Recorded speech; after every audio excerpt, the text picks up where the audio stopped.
So hello guys, welcome back to the new video of Tech Yorker. In this video, I will guide you with how you can use visual search on iPhone 16 and iPhone 16 Pro. So for this feature to work, your iPhone must be updated to iOS 18.2. For this, open the Settings app.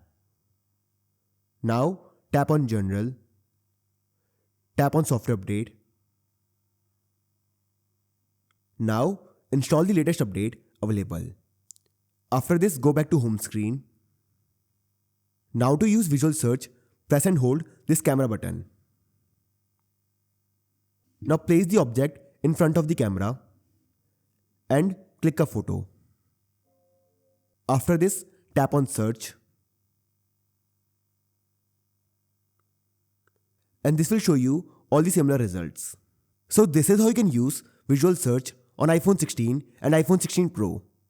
So I hope you find this video useful, and if you do, then don't forget to like this video and subscribe our channel.